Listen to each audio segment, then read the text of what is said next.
Okay, the July 9th, 2018 regular meeting of the Painesville City Board of Education is now called to order. Mrs. Singat, would you call the roll, please? Mr. Costello. Here. Ms. Powers-Dolny. Here. Ms. Remington. Present. Mr. Tackett. Here. Mr. Webster.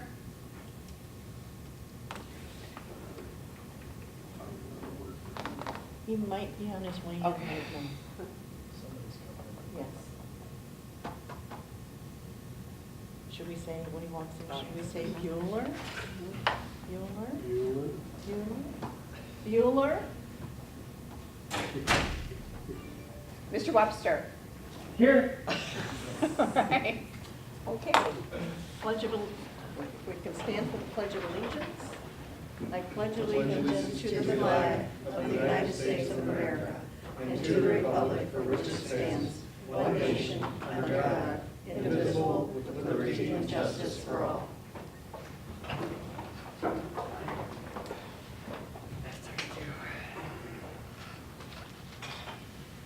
Okay, we need a motion to adopt the agenda. So moved. Second. So Mr. Costello and Ms. Remington.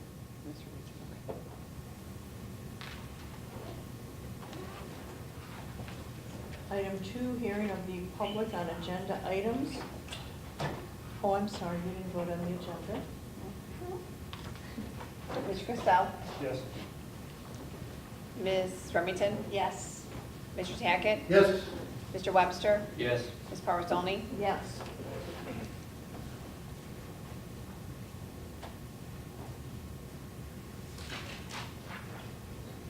Are we blank, Mr. Tackett?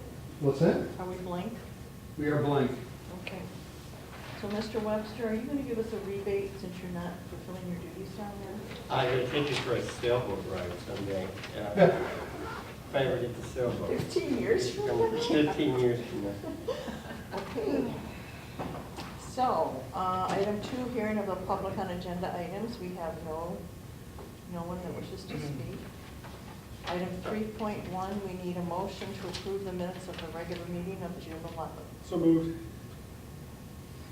A second? Second. Any discussion?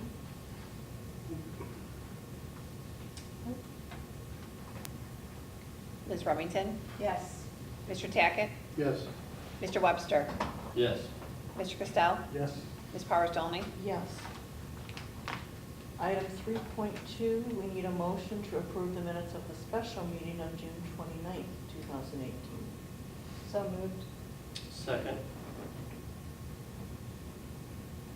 Is there a discussion in the minutes? Mrs. Seaman? Mr. Tackett. Abstain. Mr. Webster. Approved. Mr. Costello. Abstain. Ms. Remington. Yes. Ms. Powers-Dolny. Yes. Item 4, presentations, Dr. Engelhardt. Yes, we are pleased this evening to be able to recognize a couple of our students for exceptional accomplishment of being nominated for DASL Awards. And Ms. Hillback has joined us. Could you talk a little bit about? Yeah, that's good. Malik and Samantha, and sort of what this nomination means as far as an accomplishment. Jabin, are you willing to take some pictures? Charlie. Charlie, I'm sorry. Charlie, I'm sorry, Charlie. Sure. Do you have your phone? Yeah. Okay, please, thank you. This year has been a very successful year in the theater program.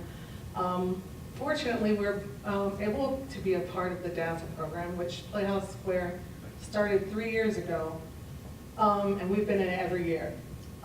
This program allows our students to monthly go and work with performers from each of the Broadway tours that are coming. So not only are we judged and we have chances to work with professionals, and it's been a great experience for everybody. This year was exceptional. This is the first year that we've had 2 nominees, well, any nominees, and this year we had 2. What they do is they come and they judge the show, and it's actual directors and producers that come and judge. And they go and see all the different shows from schools in Northeast Ohio. They have picked in different categories, schools or individuals, just like they would do for the Tony Awards. So this is kind of a big deal. So in all of Northeast Ohio, we had 2 kids that fit into the nominees. Samantha Tackett was nominated for Best Featured Performer. And I was very proud of her this year because after her great role last year as Dorothy, I thought she might be a little bummed of going from lead Dorothy to a smaller part, but she took it on, and if you saw her, she was 2 different parts. She had to play a puppet and herself, and really went out of her box, and I was glad that she got recognized for that. Unfortunately, she didn't win, but she was one of the 6 that got to be on the stage and represented Harvey. Malik was nominated for Best Actor, and if you got to see some pictures, he got treated like a little star. They did all kinds of clinics with him. He got headshots taken. He was on the digital billboards downtown. It was kind of a big deal, and we were so excited about it. Unfortunately, he did not win, but it is what it is. To make it to that far, we were very proud of both of them. Just a side note: the kid that did beat him, I watched the Jimmy Awards, came in 4th or in the top 4 of the country. So it's not, he didn't lose to, and from watching it, I would have said the kid came in 2nd. So, and he won a $3,000 scholarship. So what I've tried to tell the kids is this can lead to something. I mean, besides all the learning and all the educational things and the fun, there are opportunities. The kid who won got a $10,000 scholarship and is studying at NYU next year. So our hope is to continue to have more and more students that can get to this far and then keep learning and growing, and each year we do it, we can get better. So we do I have. have a question. When you say the students meet with them once a month, is it the whole school year? Yes, we're part of the Dazzles from the very beginning of the year. So who meets with them? Because these students aren't nominated until the spring. Different students, whoever, like, Okay. whatever students from our school. So I send different kids. When it's a dancing clinic, I send kids who are Okay. interested in dance. When it's a singing clinic, kids that's more of their expertise. So they've worked with Tony Award-winning actors and performers and dancers and choreographers. And it depends. It's not, I mean, our whole cast doesn't go. I can send like 3 to 5 kids for each of the shows. Okay. And I think both of you have gone to several of those. Even Charlie has gone to those when he was a student. They're great opportunities just to improve and get better. And we certainly appreciate you making these opportunities available for our kids too. So, yeah, if you will stay with me here, Ms. Sildat, while I present our students. We have a couple of certificates of achievement to present from the board. First, to Samantha Tackett, if you join us here.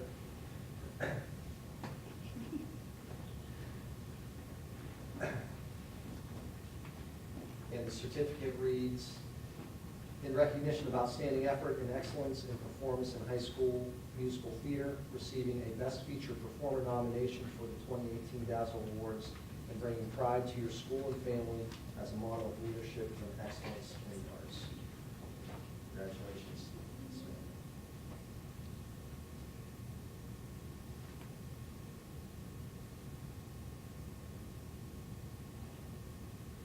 All right, I'm starting to get sweaty hands. Nice work. And Malik, your certificate of achievement reads, in recognition of outstanding effort and excellence in performance in high school musical theater, receiving a Best Actor nomination for the 2018 Dazzle Awards, and bringing pride to your school and family as a model of leadership and excellence in dance. Congratulations. Thank you. Good job.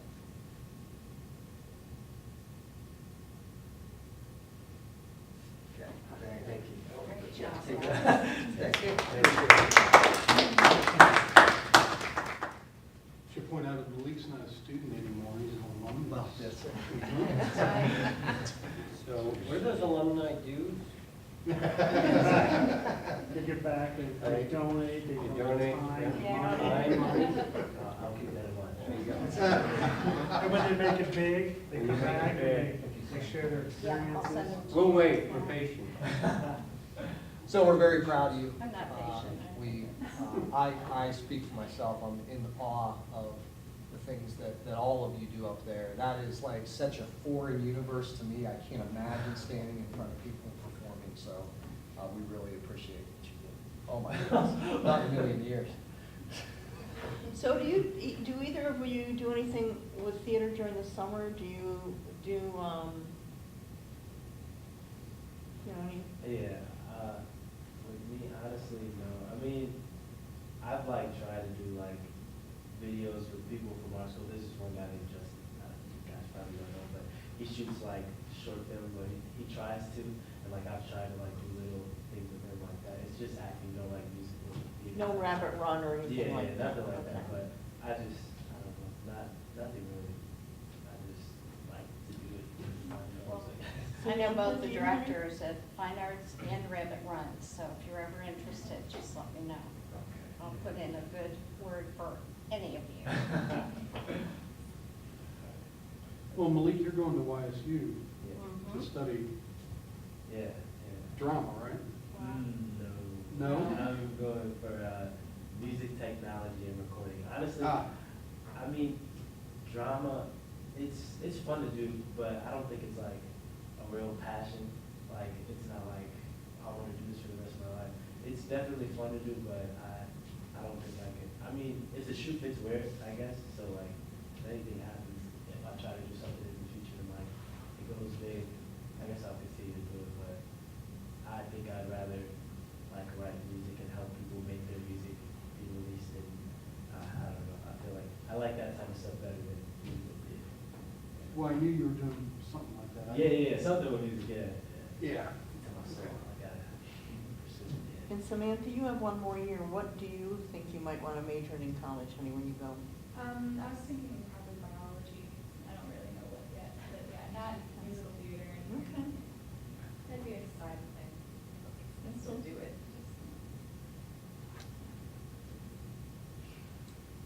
A lot of community theater out there. Believe me, I see it all, just Well, we've had a lot of friends that do geography or theater. Yeah, right. Been in numbers of different productions there and a couple in Rabbit Run too. Yeah, yeah. There's some like Fair Lady. Well, congratulations. Congratulations. You yeah. guys are great. Very proud of you. It's so much fun to watch, too. It's great. And thank you, Ms. Hilden. Yes. Yes. Okay, item 5.1, our next regular meeting is August 13th, 2018. And, Should we make this set? no, you guys Ready to don't, go. the rest of the meeting, Yeah, I mean, you Mike guys said were the to hit. go. You were the Yeah. entertainment. You're the highlight of tonight's Everything else was meeting, for boring. sure. Meeting Yeah. responsibility. This is the No, smallest it's up to crowd you. you'll ever perform for. But thank you for being here. Yes, thank you for You're coming. welcome to stay. Yes. Thank you. Yeah, really. Thank Thank you you. for staying. Good luck. And Sam, I'm sure we'll see you this year. Morning. Merci. Bye, Miss Hilden. Thanks, guys. Item 6.1, Ms. Remington, the Oh. legislative report. This is going to be short, but I thought I would catch you up to what the General Assembly has been doing. On vacation. House Bill 87 was in front of the Assembly, and that's the one that requires funding that's returned to the state because of community school enrollment audits to be credited back to the public school districts. House Bill 312, which we've discussed, is the use of credit cards and debit cards by school districts. And that's where procedures need to be put in place and be very clear on who is allowed to use the credit and debit cards, what the expectations are, what they can and cannot be used for, the accounting system of the use, and if the treasurer is not in charge, then a person needs to be appointed to oversee the whole credit card, debit card issue for the district. So that's pretty much that. House Bill 318, again, qualifications and training requirements for our security resource officers. And again, they have asked for appropriations of $12 million in grant funds to go to public and private schools for the school safety programs and training.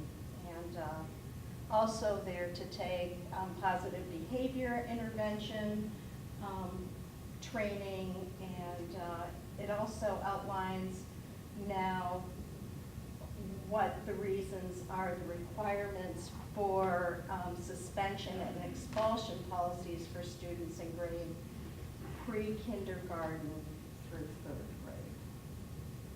So I would hope no pre-kindergarten 3rd graders would have any issues, but And what bill was that? What bill was that? that House Bill 318.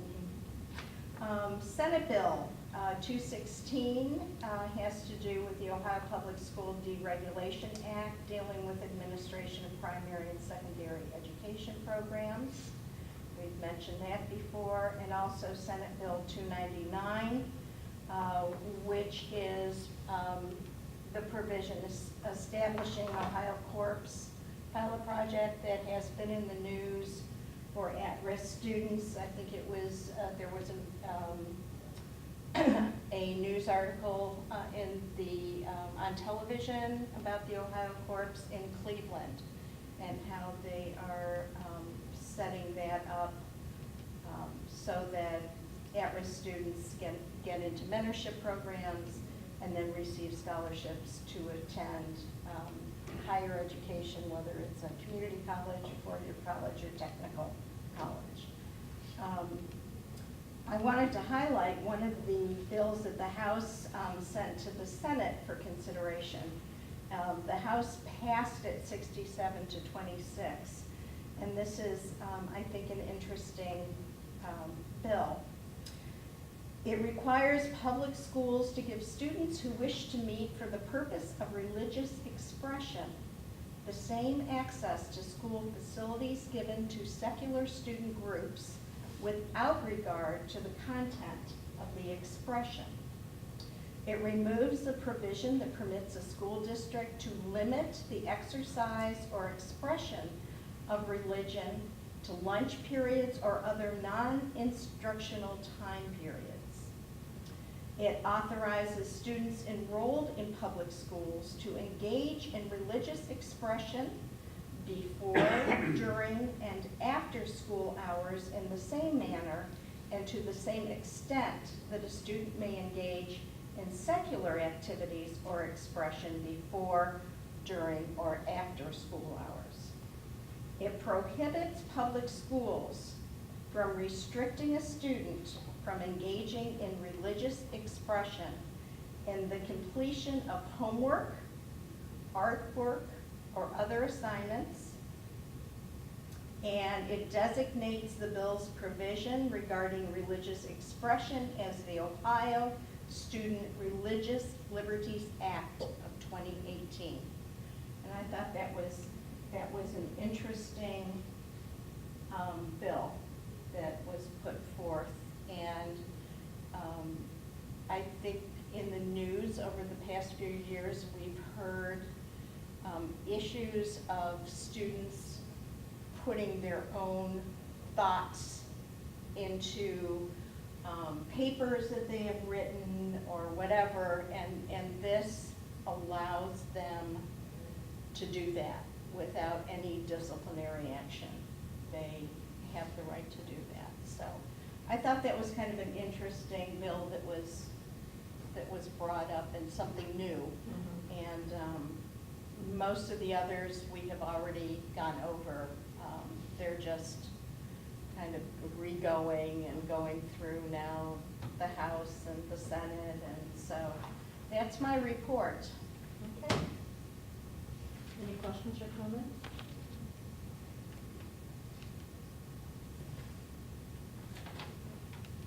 Interesting. Okay. I'm done. Thank you. Okay, item 7.1, donations. Okay, there was one donation presented to the district. It was a check for Lubrizol to cover the busing costs for a field trip to the zoo for Maple Elementary School. Okay. We need a motion to approve this. So moved. Second. Any discussion?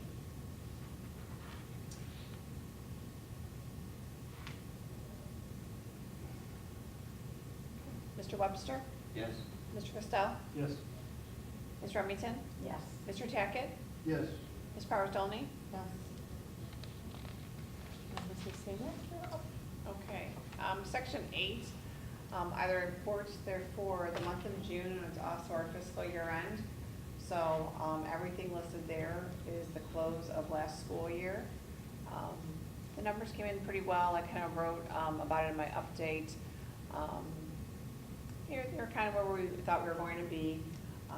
Everything is closed for the year in the system. We're already operating in the new system, in the new school year on the system. Revenue is in, we're working on putting budgets in, but all the reports that needed to be filed with the county auditor have been submitted. All the files that needed to be submitted through EMIS have been done. So everything was finished today. So we're already into the new year. So we had a pretty smooth close. You had a pretty rough June though, with 3 pay periods during June. We did. It's all good though. Can I ask a question about school start date and the relation of that? I know we talked in the past about the issues of the start date creeping forward, potentially causing budget problems. Correct. I mean, I don't know that we went forward any further this year, but we certainly stayed where we were last year. Yes, we have not moved the start date up for school any earlier. I don't think that there's any plans of doing so. But for teachers, their first pay of the contract, they have a September start contract.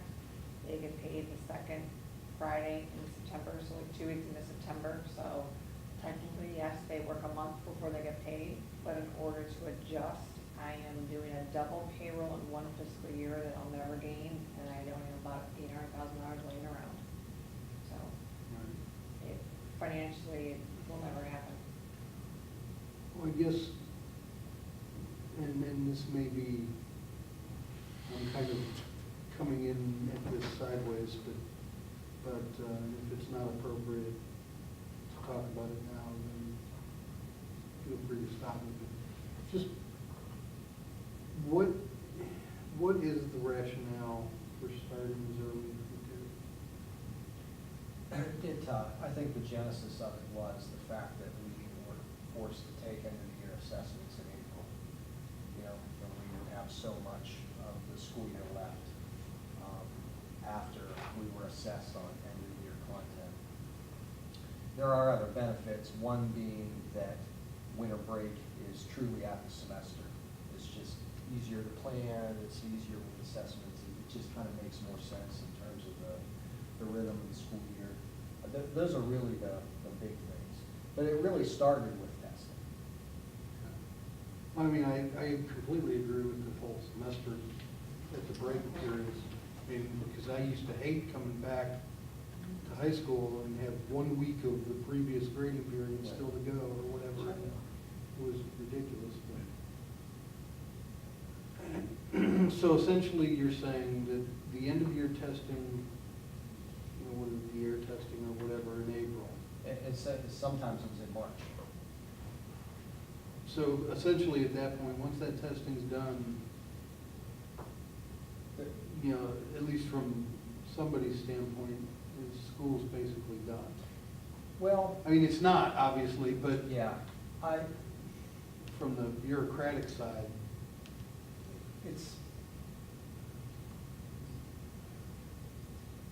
I think it's more the fact that we're assessed on a year's worth of content after going through 3/4 of the year. right. You know, this, as you end or near the end of the year, it's always a challenge to keep everybody engaged. Sure. And, but I would see it as the bigger issue of, you know, being held accountable to standards that you just don't have the opportunity to teach them before Right. we assess on. Now, the administration of at least some of the assessments, the ones at the high school level, has changed now, so that's less of a factor. But that's, like I said, I think that's really where the whole idea and the whole discussion started. So is this start date pretty much across the board in the state of Ohio? It's hit or miss, but it's pretty common around here. Doesn't Geauga County still start after Labor Day because of the fair? I'm not certain. I don't think so. I think they get time off. Okay. And Because I our know fair that is was much gonna be earlier this year, Yeah, they will. so it doesn't conflict with. But the the Geauga start of County school. fair. Well, Yeah, they you don't know, change that. The It's great like a real fair. Geauga County Fair. Well, I remember when this started, that it was an issue with Auburn Yeah. Career Center, Right. because any of the Geauga County kids that went there, then, you know, I mean, they were required to go to Auburn even if their school hadn't started. It was, yeah, okay. I think this I is the guess- second year now that the Lake County Fair's been moved up. Yeah, Yeah. because everybody's pushed forward so far. I guess, I mean, there's also, you know, the in-service days, I'm assuming that account for some of that time and, other factors. I still, I guess, I don't know if it's better to have a couple weeks in and then do Labor Day, or, you know, have just a week in and then do, you know, that's kind of the opposite of the end of the semester problem, you know, where you come in, the first few days are basically worthless because you take a holiday, but I would be, I don't know. I concern both, you know, I wasn't just bringing up the financial issue out of just a pretext, but, you know, that is a concern for me. But also, it's just that I want to make sure that we don't continue to creep it forward, and if anything, find ways to push it back a little bit. Yeah, I wouldn't see any value in bringing it forward anymore. Can I ask, as long as you created the pretext of talking about why is it exactly that we start high school so incredibly early? Oh, thank you. What is the point? Do you mean the time of day? Plus reps. Is it truly busing, or is it athletics? Is it athletics? I mean, it's both. We have to get runs out and back in order to get the rest of the district out to speed. So pushing up the high school start date would be pushing every schedule up, which means, we could have kids at school until 5 o'clock. And yeah, so that means that anything that happens after school, whether it be athletics or whatever. I mean, it's particularly athletics because you have to have some articulation with all the other school schedules because of the competition aspect. However, all the research that's done on teen learning says Start later. you start after 9 o'clock. Yeah, and I that's. mean, if you flipped elementary and high school, that would, because the young kids do well early, or Yeah. do better anyway, early than the teens. But It'd be easier for parents too. oftentimes, yeah, you know, the teenagers can get up and move on their own and have a little more, hopefully, responsibility. But, I mean, the issue of, it's being the one outlier school, while it might inspire others to do the same thing, you can't count on that either, and what kind of problems that causes, I don't know. It's something that everybody knows. You know, we'd all be more effective if we started our high schools later, but we do have to move in some degree of block. Yeah. It would be nice, and of course, Is there a way, sorry, I didn't mean to cut you off. Well, No, I didn't just- mean to cut you off. I know you did. Wasn't trying to be rude. Yes, you were.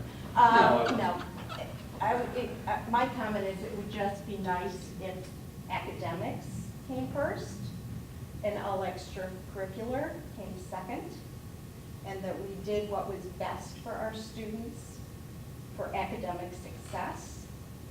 Because let's face it, there are very few students who make it to the major, So that's the same argument to get teams. rid of the arts and music and all of that too, so. No, because music Yes, and it art is. is a lifelong learning skill. So You are can always sports. sing. No, I would say that most athletes, by the time they're 30, have totally destroyed their body. No, but anyway, that's not the point. But it is kind of If we the go to the point. conference and say, hey,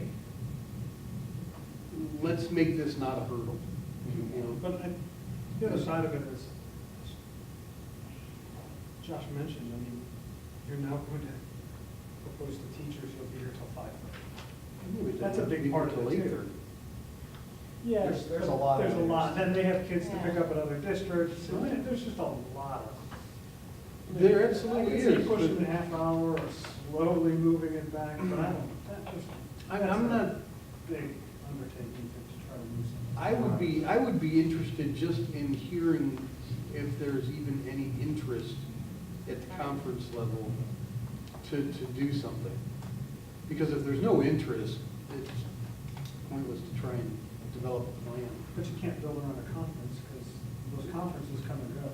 Could be, but it's places. By conference, do you mean the athletic conference? Yes. Yes, I mean, because Okay. if that's one of the things driving the end of the school day, Yeah, and particularly for high school. I personally think I don't think we're gonna be any less competitive. Last year, our football team went, Well, it's not a matter 29. of, it's not a matter of competitive, no, they were 0-10. Or no, they won. they won one. They won one, at least one. It's getting to events. But they The play on actual Friday, time. they play on Football, Friday night. football, but Yeah, but football's not basketball, the, baseball, golf, Right. soccer, golf, volleyball. soccer, cross-country, all of those Freshman events. JV, they play like right after school.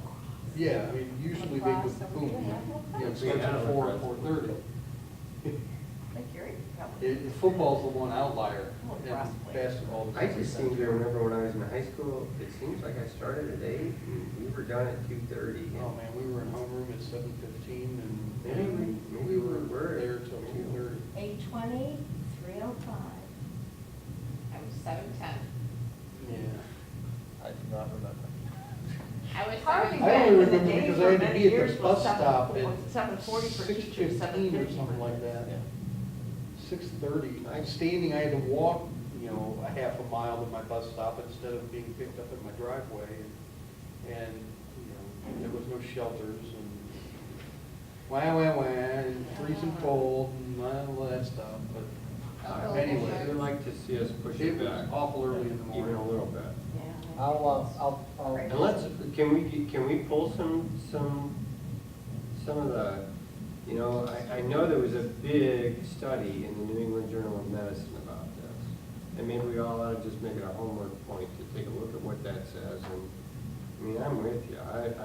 Well, I I've read several I agree with studies Chuck over too. the years. I see huge value in athletics. I played high school sports. My son got a lot of high school sports. I know all of our student athletes do, because there's discipline involved, there's teamwork involved, there's the good things that you do when you learn how to win right, there's the good things you learn to do when you learn how to lose right. all those things are valuable life experiences, so I don't discount that. for Perseverance, nothing. discipline. Absolutely, all those Good things are really key sportsmanship. to a high school, huge value add. And engagement and school spirit, all those things are great. But at the same time, just from a health and well-being standpoint, it makes me wonder if the health and wellness, if the scientific medical community is saying, we're not doing right by our students by doing this, I do believe we should take a look at it. Journal of the And the School other, of Health. the other thing, I mean, we're not required to provide busing to high school. No, we're not. Correct. So, I mean, that is also an option. I mean, I don't know what the riders, we've had this conversation in the past, but how many students actually ride the bus to high school? And it goes up and down. Some days there's lots, some days there's not. Well, never know, but it doesn't vary. It could be a gamble. And then you have. Because you don't want to take a hit on attendance either. No, you're right about that. Is the other issue money? Because if we try to run like overlapping schedules, we'd have to buy more buses? Yeah, we need more buses on the road. And more drivers, Or that's what we've always been told. I haven't gone in. And We have a study coming up, maybe. Right. Yeah. Okay. Well, I appreciate the opportunity to talk about it. Well, just doing a quick search, there's a American Psychological Association study talking about changing start times, improving student performance and well-being. There's a CDC study doing the same thing, it's titled Schools Start Too Early. There's a National Institute of Health, School Time, Sleep, Behavioral Health, and Academic Outcomes. So there's plenty of information out there. Let's do some research.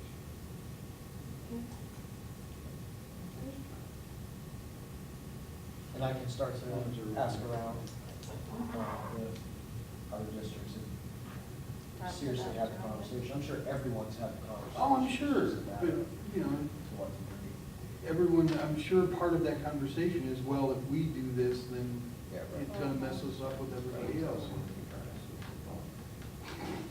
Well, and again, if we are being judged on academic achievement, that needs to be our number one priority. And what is going to make our students perform successfully.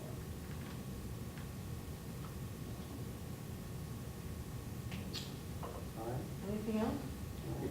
Okay, item 9, superintendent's consent agenda. We need a motion. So moved. Second. Yes, 9.1 is our agreement with PSI for next school year.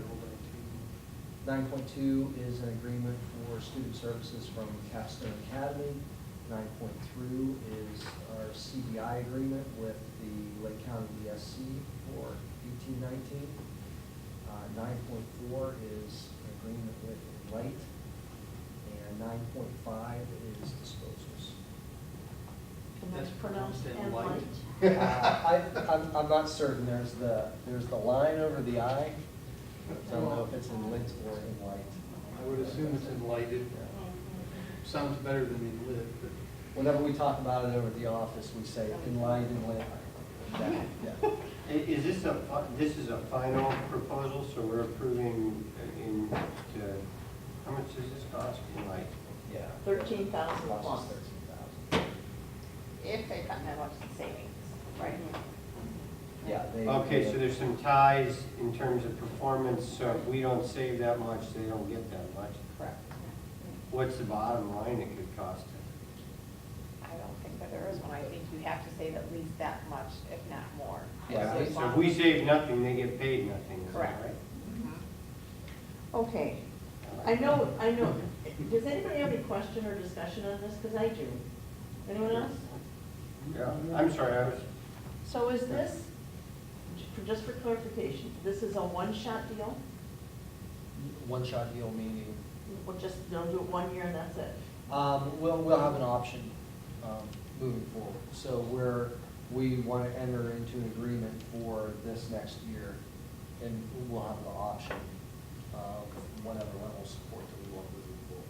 It could be, this could be something that with the assistance of setting up some processes and learning how to monitor our operations through data, we may say, we're gonna take this process in-house and go with it. We may elect to stay on with them after a year, depending on how this year goes. So we'll have that option to make that decision. Okay, the letter went to Sean in February, Yeah. and we're getting it in July. Why is that? We weren't certain if we were, I mean, we really kind of sat on it for a long time to decide if we wanted to invest this kind of money in it. You know, as, particularly as Sean spent more time in the role, it became more and more of a need. Because he just started in November. Yeah, that's right. Okay. Right. Okay, and again, I'm just asking for clarification. Sure. So what are they going to do that we can't do in-house? There's also a software component to it and the analytics that are built into their dashboards and all of the, I guess it's a aggregation of data from other sources too, that we just don't have access, from what I was reading. We Okay. don't have access to by ourselves. Well, this is your area of expertise, Steve, so. I think the biggest thing is as far as operations, assessment and monitoring, I don't think we know what to do. This is Okay. not a process that we've had in place in the Okay. past. You know, I read it like, we're keeping the lights on, we're functioning, we're Yeah, that's getting the right. bills paid, we're changing light bulbs, we're doing things, but are we doing it in the most efficient, the most effective? There's a smarter With the way. least amount of waste. Are we using you know? people the right way? Are Right. we- Resource allocation, all of that stuff looks like, again, maybe I'm reading way too much into it. So they're gonna identify weaknesses and solutions? Yes. Okay. Yeah, that's the consultation part. So they're gonna Okay. help us aggregate the data, analyze the data, set up that as a monitoring system, but also come on site and walk us through recommendations based on that. But what's the background of their position? I mean, is it a lean management type system, a Six Sigma or something like that, or? As far as like a conceptual framework? Yes. That I don't know. Is this a very new company? Because they only had 2 districts that's the, Yeah, it is. The CEO is the former superintendent of Toledo Public Schools. So he really kind of developed systems within that role. And is kind of now Is this the guy who was up for the Columbus job and then bailed, or that was Akron, wasn't it? That was the Akron superintendent, never mind. Yeah, I think this guy retired. Okay. So these guys have done this in Pickerington and Huron City? Yeah, I think that those were. and have we contacted those districts to see? I believe that Sean spoke with them. I Okay. did not directly. Okay. Question, after they come back with this report, analysis, if they find that we are not using our staff appropriately, or we have too many staff members doing one job and not another, are we going to act on those recommendations? Or, you know, I how? would think it's gonna depend on what they are. Well, but I'm just saying, you know, we're asking them to do all this, and it's only going to be effective if we follow their Correct. recommendations. Yeah, I mean, I'm not gonna sit here and say we're gonna collapse staffing or Oh, anything. no, but I mean, it does take kind of a commitment from us Mhm. if it's going to work. Yeah, that's right. Yeah, and the timing is right. We've got new people in leadership positions, particularly around these areas. A lot of our processes, we've been doing for a long time. Right. They've kind of been handed from one person to the next. And it's just the opportunity is there. I can tell you already, Sean has already made operational changes, just in the things that pop up as obvious needs, and going, what, just scratching the surface. So, I mean, that's absolutely the expectation, that we're investing in this, so we're going to execute what we get back. We have to do it responsibly, we have to do it in a way that respects the bargaining unit and, you know, all those kinds of things. But at least we'll have data. Yeah, and we'll have a system of ongoing monitoring. Because that's, you know, we've applied that in other operations or other areas within the district where we haven't really. Now, all the software and the dashboards and everything, does that become property of Painesville City Schools?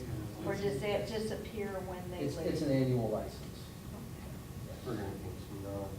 Ms. Hammack, did you talk to this Don Jacobs over at Turin City Schools, the CFO? I did not, no. I love this idea. You know, I'm working for Cleveland Clinic, so I've become a big believer in you gotta measure it if you're gonna improve it. You measure it and you work it from there, and I think this is a great thing to do. I'm a little concerned when you tell me that, have we talked to these people? Only 2 people they've worked, only 2 schools that they've worked with? And They're working have we 6 really done the references? And we're seeing this in July, and I assume we're taking action right now, approving this or not, right? You're not just telling us about this. In your consent agenda, we're saying this is okay.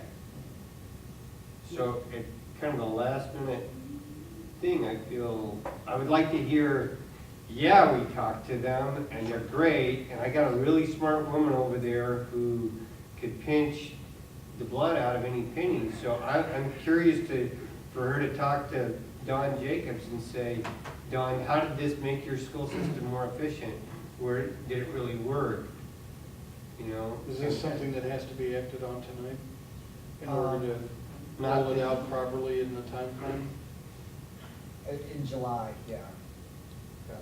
And Do we need to take I action? did read some of their website. Yeah. I just pulled back up just to refresh my memory. Yeah. Go back to your points, yes, they do speak of lean principles and seminary waste and blah, blah, blah. Yeah.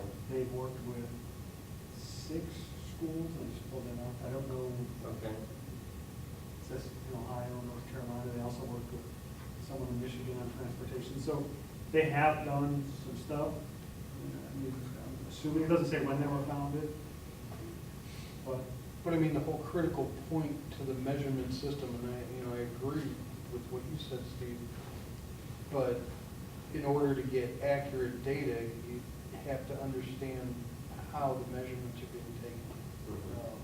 And you understand this more, you know, how you measure and what's the structure behind that measurement is important. So, I mean, I guess I want to make sure that the structure that they're presenting with us is consistent with the direction we want to go as we move forward. I mean, you know, of course, we all want to save money. We want to use resources more effectively and more efficiently and all of that. But you know, making sure we do it in the right way is just as important. So Steve, you said that there were 6 districts that you used and something like that? that's what I remember. Okay, so how do people feel? Do you feel like voting on this now, or does it has to be in July? The term is scheduled to start in August. What time, what date is it? Is it August 1st? Well, I would imagine there's going to be time required to set up and get organized.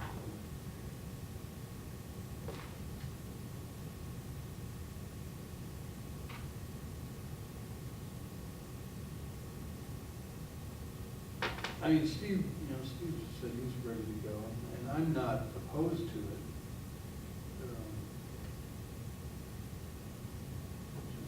I guess I would prefer heard a little more information, maybe a little sooner.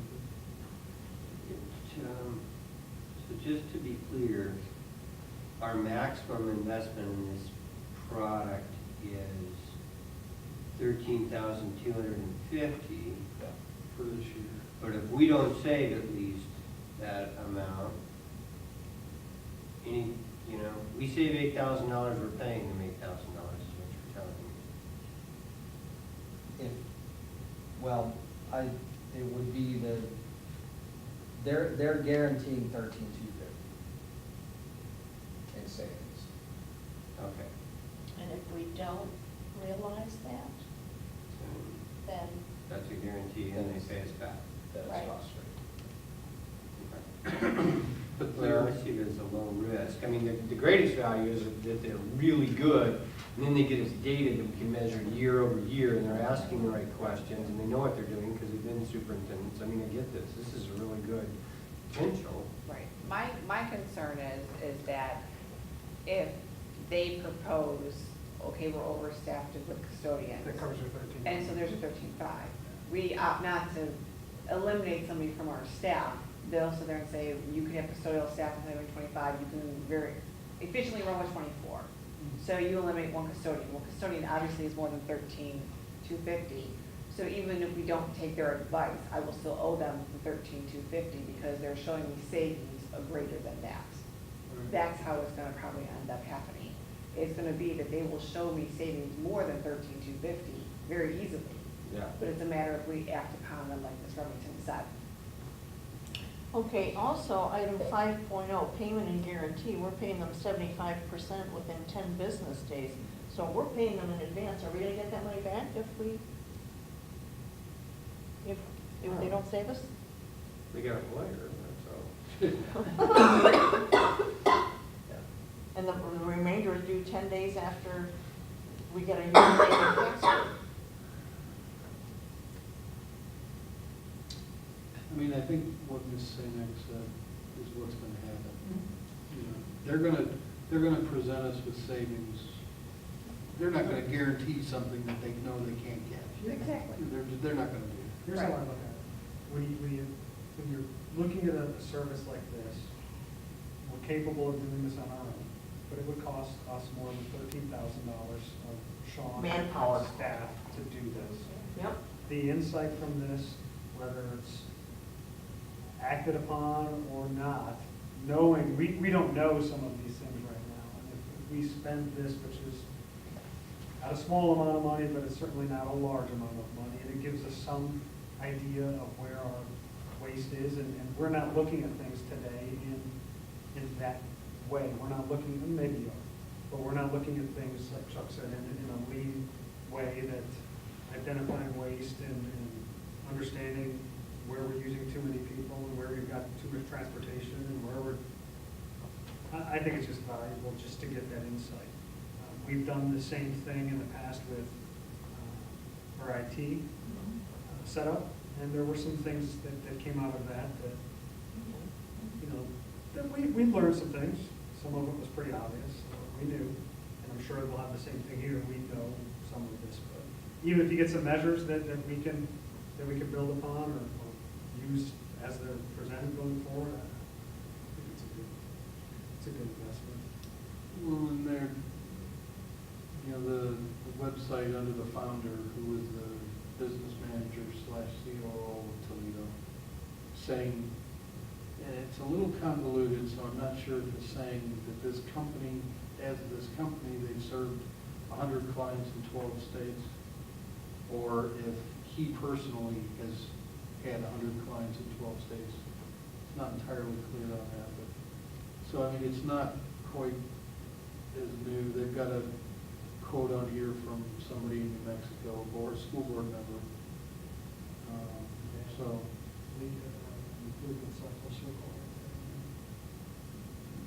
this Alamogordo Public Schools. So, I mean, you know, and like Steve says, I think it's, you know, assuming it's not a bunch of hooey, know, that the software is actually worth something. I think Is the it's licensing balance. fee? That's, Right, you know, right. the software.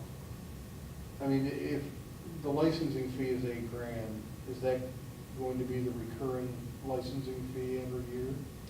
Looks like it. It says license for 1 year is 8,000. Set up one-time fee for $750. Train and support is $1,500. And then interpretation and recording service is $3,000. So I'm assuming once you go through it 1 year, you would just, if you want to continue using the software, it'd be $8,000 a year to maintain this. I mean, they may come out of this, and, you know, when you think about what we've done in the classroom, you know, with BLTs and plan sessions, you know, and you look at custodial staff and you know, other folks here, how often do they get together and do they have a stand-up meeting where they're looking at what's going on and they're addressing things and bringing those, you know, collectively to the group and saying, hey, Sean, here's what we need, and these are the things. And if they're using a real lean mindset, I think you'll get some of that out of here. So it's just, do we continue, you know, they may give us something, but we have to embrace it, and they have to, you know, we have to move forward with it. Maybe I'm too optimistic, but. Well, and Sean has also spoken to the importance of having a framework to be able to bring information forward to the board to make sure that we just don't have that. I also think it's somebody from the outside that has no connection with anyone in this district coming in and looking at what we're doing. Yeah, I guess I'm looking at it just like Sean, right? I mean, here's Sean, the new guy coming in and saying, hey, we need this, and, you know, here we are, just like Sean. He's telling us something and we're questioning, just like he would, you know, so it's the first time, you know, that we're hearing about it. Do you know how much contact he's had with these folks? Well, we did meet with them way back in the winter. It would have been around this February date. And I know that he has had ongoing contacts. I can't quantify it. I'm not certain. Did they approach us or did we seek them out? I believe with them, it started as, you know, one of the, you know, 100 solicitation emails that we received in a day. But it caught our attention because we said, hey, this is what we talked about. This is something that we need. And so, you know, So this was on your radar, not necessarily in light, but right. some kind of a Concept. management structure. Yeah, right.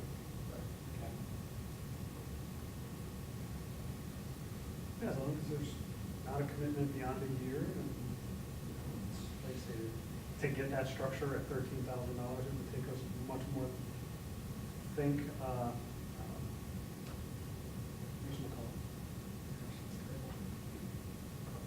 Well, if we had somebody in about- maintenance and we had somebody in nutrition and we had something, we were paying each of them, it would be far more than $13,000. big strategic plan, and how long something Yeah. like that takes, and just even have those conversations, and you're, for a framework, it's. And that only gets you to a certain level too. Right. It doesn't get you into the details. Right. The planning is the easy part, the executing is hard.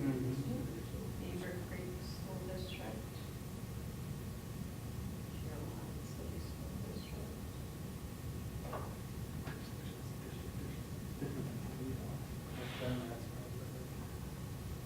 But we saved them $17 million in 3 years. I'll say that when I read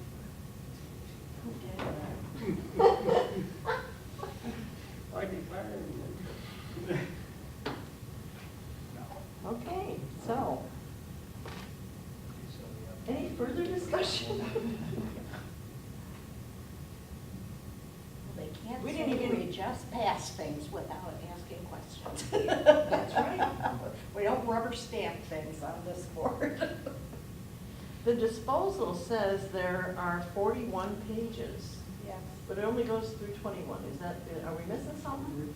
It's because the rest of the pages are blank, so. Oh, yeah. Okay, well, I looked at that and it was like, what the heck is, okay. Yes. Is it an Excel spreadsheet or something? I don't know how it was scanned. Could be one column and the next page over. Yeah, that would be it. It looks like this is, I hate Excel. I like Excel. that's all technology progression. Okay, are we ready to vote? All right. Sure. Mr. Costello. Yes. Ms. Remington. Yes. Mr. Tackett. Yes. Mr. Webster. Yes. Ms. Barzoni. Yes. Okay, we need a motion for personnel, please. So moved. Second. 10.1, we have employment. 10.2, resignation. 10.3, change of assignment. 10.4, contract corrections. 10.5, extended time. 10.6, stipends. 10.7, leaves. 10.8, classified substitutes. And 10.9, supplemental elective payments.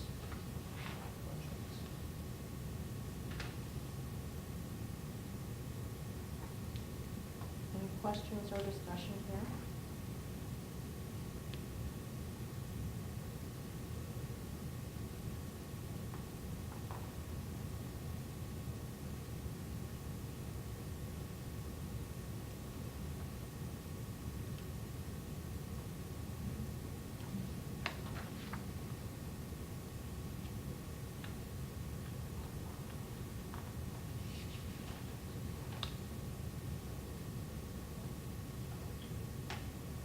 Anyone thinking about a question or a comment? Nope.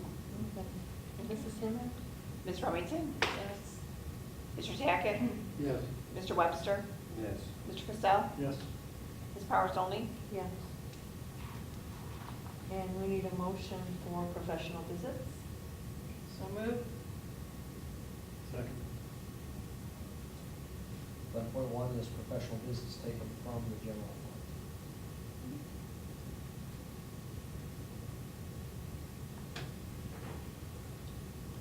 No question. Mr. Tackett. Yes. Mr. Webster. Yes. Mr. Costello. Yes. Ms. Remington. Yes. Ms. Barzoni. Yes. Item 12, hearing of a public on non-agenda items. Mr. Webster, this is your chance to make a few bucks. Chuck's got the paper and there's nobody on it. We're all good. Okay. I wish I Participation. I'd like to- Okay. Earning it.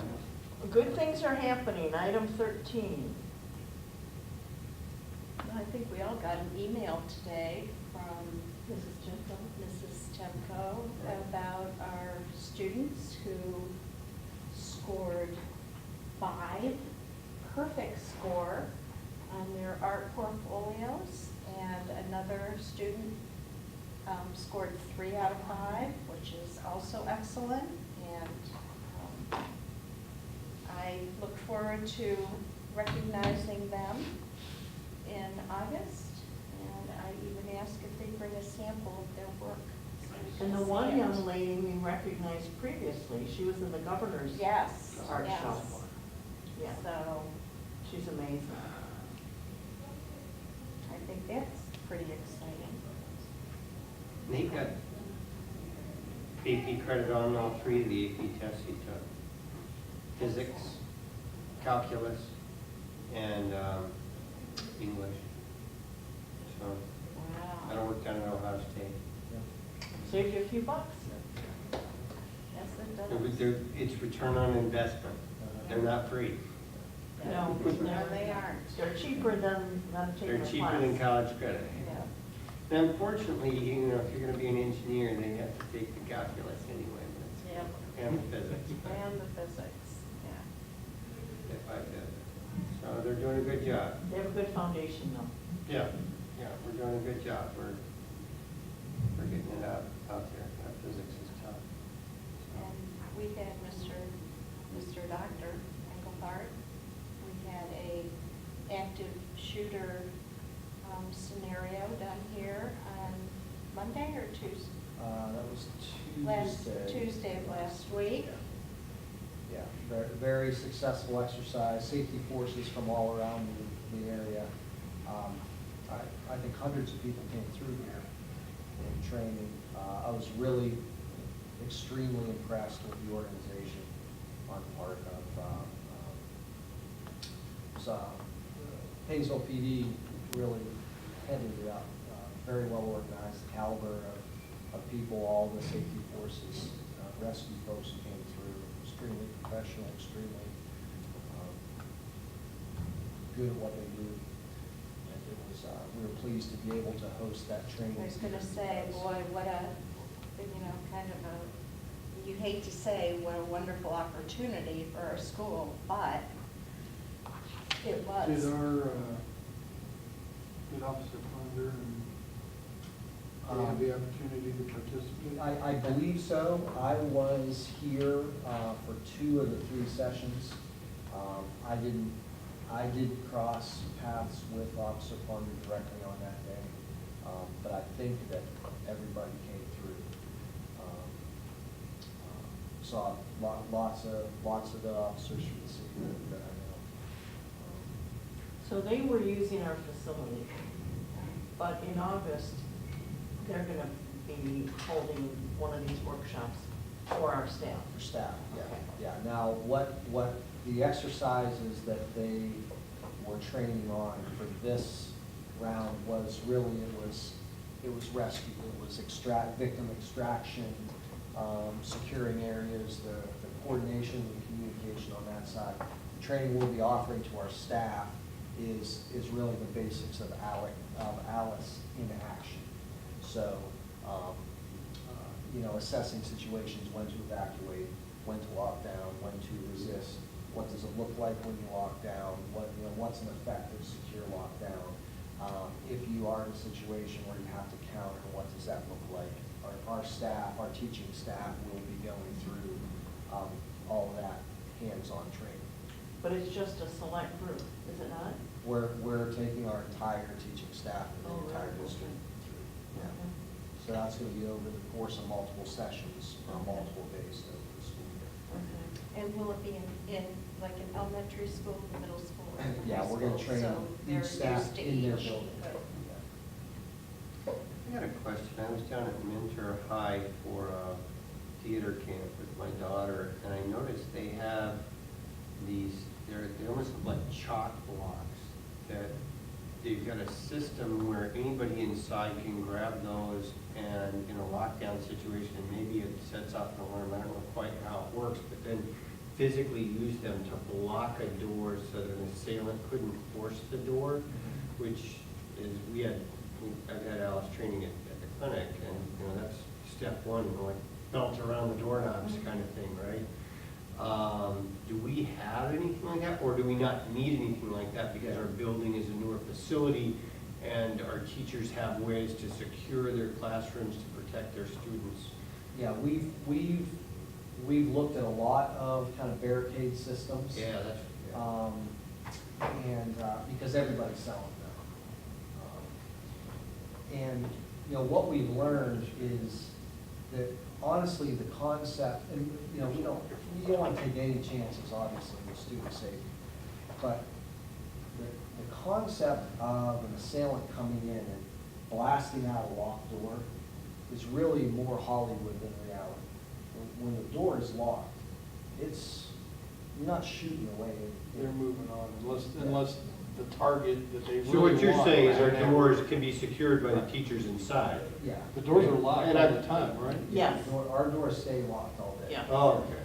So teachers goes into class, closes the door, door's locked from outside, somebody needs to go to the bathroom, door opens from the inside, door swings, close it. It's locked. Kids got to knock to get back in? Right. Did not know that. That's good to know. And our administrators do a good job of going around and checking that and enforcing it. You'll see, particularly at the elementary level, sometimes you'll see doors open during the course of instruction, but they're locked.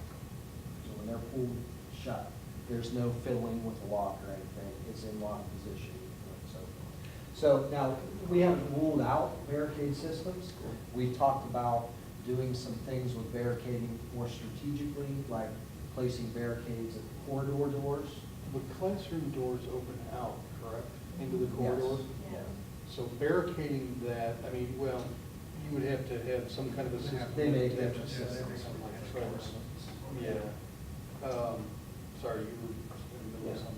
And, I mean, right now, we are going to be investing in, even with the new facilities, even with the good condition of our facilities and being built for security in a lot of ways, we are investing in physical security. We're just making the determinations of the smartest way to do that. So, like I said, we haven't ruled out any kind of barricading systems, but we're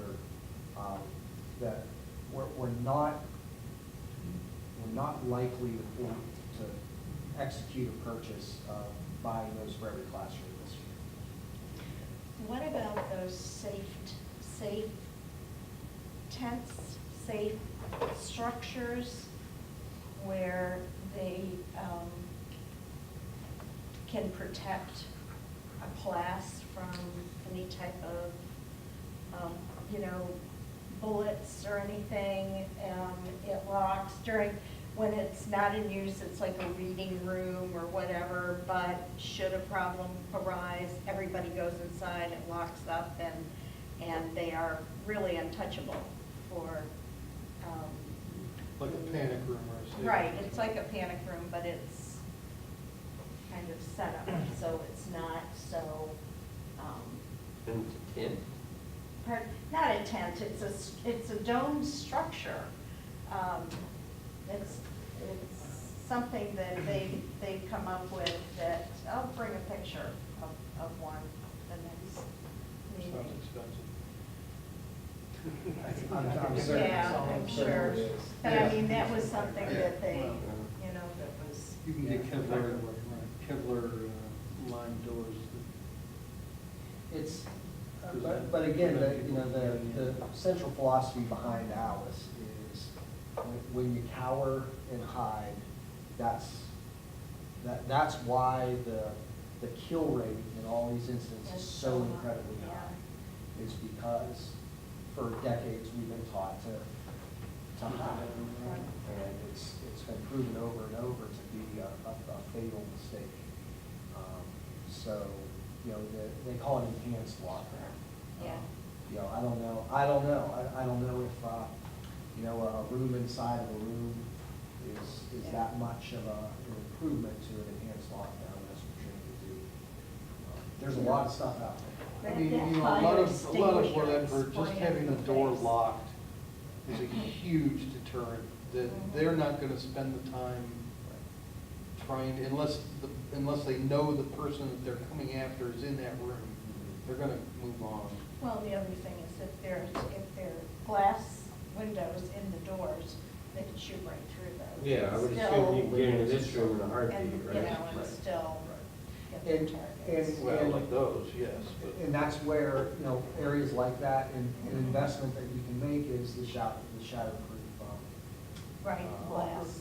It doesn't necessarily make it bulletproof, but it makes it shatterproof. So you can't just, the bus right in. It's gonna take you a few minutes to get in, and that's really what you're trying to do is buy time. Right, I mean, like if somebody tried to shoot out, those doors are an exception, but, like a typical classroom door with a vision light like that, somebody tries to shoot it out, reach in to grab the lever or in this case, the device, the panic device. That's an opportunity for somebody to rush the door, break their arm, and That's just response pin them in there. Right. It's all those kind of Evacuation things, time. but, right. So that's the formula that Right. you're always trying to play with is slow down the incident. And it still comes down to making the right decisions in those moments, and that's where the training comes in. That's why the training has to be ongoing. There have been things in the news recently about an intruder getting in the building and pulling a fire alarm, and kids' normal reaction when it's a fire alarm is to leave the room. But that's exactly what they want you to do. Right, they want to run outside. So is that going to be addressed? in Well, the it's something that question comes up everywhere we go, is how are we supposed to respond? The safety forces have a real hard time responding to it. It's tricky. My biggest concern, honestly, is still that front door, ringing the buzzer, getting buzzed in without, you know, somebody is busy, not paying attention, just buzz them in. You know, because even like here, you know, we've got the vestibule that's kind of a safe zone where they still have to get buzzed in a second time, but, you know, getting in that first door is a huge deal. Making sure people take that seriously. Yeah. I know the last time that I came too, you know, she called out, you know, Liz, oh, yeah, okay, and looked and did all that, but there were times not too long ago where it was just bing, bang, open, you know, and I could tell, I could see that they weren't looking, you know, they were doing something, and Yeah. so. it- Yeah, so really, It's the back to the- secretaries are the first line of defense. Yes. Right. But on the fire alarm, we're fortunate in that our police are going to respond to any fire alarm immediately, directly on that. That's right.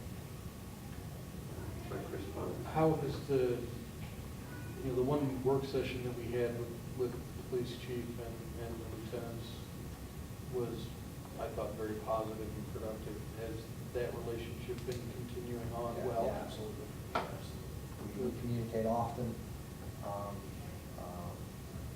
They've Yeah. been supportive and responsive to you? and- Yes, extremely. Great. Yeah, very good relationship. I'm just going all over the place. Sorry. Well, it's stuff that scares us. Okay, under positive moments, I'd like to mention the golf outing from the Painesville City Education Foundation. So that was held June 15th or 22nd. Anyway, one of those Fridays. And we had two student golfers that were there, and I'm not a golf person, so don't judge me. Did you golf for part of the day? Yes. Did you not? Okay, so they were on a particular hole, On and they short par they would, three. yeah, they would. Connor and Avery. Okay, Yeah. and they would take a shot, and you could choose to use their Right. or yours. Mhm. And if you were using theirs, you had to make a donation, so I think they brought in almost $200. Did they? Wow. Wow, it was so, these kids, I don't know them, they were amazing, they were very personable, they were in their golf, you know, get out, they were wonderful representatives, and one of them stayed and spoke a little bit at dinner about, you know, supporting the foundation. It was very, very nice. Wonderful. Yeah, it's good. We got through that without rain. We Right? did. Yeah. It sprinkled a little bit in the morning, but we weren't calling it off, so. And then, Mr. Edwards and his wife, he made a cornhole board again, and she made the bean bags. And then he made this beautiful inlaid cutting board again. And there were 3 tables that students had made and 2 jewelry boxes. So those those were silent auction items, all of those, so those brought in a few bucks. So it was very nice. You know, as you were speaking, it made me think, and I guess I wanted to mention that we lost a really good friend and supporter of our schools in June, Mrs. Warbach, Evelyn Warbach, who last year gave $500 to the marching band during band day, passed away in June, and she was, I want to say 96. So it was a sudden thing. She ended up life. Her kids, both her kids, Nancy works with my wife at the library, and her son, I think, used to work at her surgery. But they're good people, and it was, just thought I'd mention it. So Party in the Park and the fair are coming up, and we're not doing anything, neither one? Right, yeah. I mean, I'm not I didn't. interested in walking and sweating I did either, not party but, in the park. you know, I'm just asking. Don't be scoundrels. Just go down and get food. Support the effort. Have a beer. Or 2 or 3. You looking at me? Well, they've got wine and I know. other I know assorted they do. cocktails now too, so Yeah, all kinds of stuff. Who they knew? get fancy. Yep. I'm not gonna be able to be there this year. Okay, anything else for the good of the order? we have a motion to adjourn? So moved. Second.